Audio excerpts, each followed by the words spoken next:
All right, we're checking out Godzilla, Here There Be Aliens, Issue 1. This is written by Frank Tieri, who's written the past two Here There Be miniseries that has been chronicling this really fun monster cult that's been influencing Earth and through time. So really interested to check out what's going on. However, this one has a different artist, Ángel Hernández. Artwork's looking real good in here. However, I will say my big problem with this issue here was a lack of action. That's my main thing when I get into comics, is I want some good action to go along with a great story. And this has a fantastic, intriguing story that totally hooked me. And it does follow up on everything they've kind of built up going on. And just a little bit disappointed with how this issue is so much setup for this miniseries. And as I've read these several Here There Be miniseries, they've all read much better in one long read. Either reading all the comics back to back or picking it up and reading a trade paperback, but having it be all one complete story. As far as these actually being single issues, like a complete story, like no, it's not delivering enough action. Although we do get some really good set pieces here, like this recreation page here. It was like, what a good what a good page to just draw. That's so fun. But a lot of this is setting up our new protagonist for this miniseries.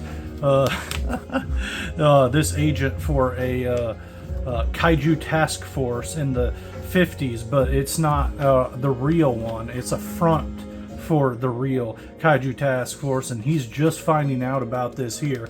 And this is where he learns about aliens being a thing. And this is fun how we got a not civil war, but an alien war between the different alien species we see in the Showa series of Godzilla movies. So that's a whole lot of fun. I dig this. I really like the political intrigue, and I like the actual aliens here unleashing their force. And this is so cool what it's promising for the next issue with these flying saucers here and the Hidoras invading Earth. Like, man, this is going to be a whole lot of fun, and it's setting that up. But man, I needed just a little bit more action to be fully satisfied with this issue. So I'm giving it a 7 out of 10 lawn flamingos. I like where it's going. I know that it's doing everything it needs to do. I just wish they could have worked in like maybe 2 or 3 more pages of actual monster fights, even if it was in flashback format, which is how a lot of these miniseries have operated. But I'm loving all these covers. This is the cover I got here. We just saw the preview for the next one. This one's a whole lot of fun. I like that too, with just the Zillion showing up there and them all held up in their home. That's cool. And then we just get some advertisement previews, and we'll be looking at this one in a little bit.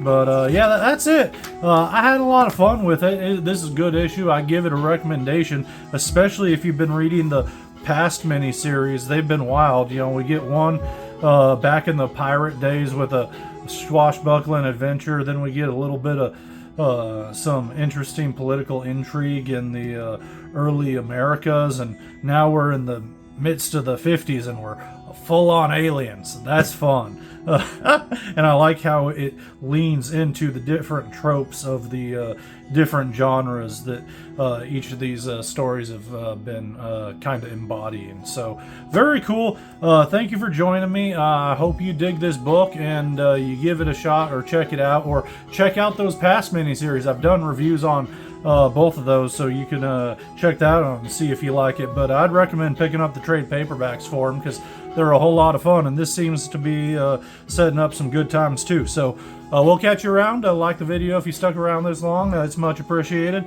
and we'll be screoinking at you with some more Godzilla action later.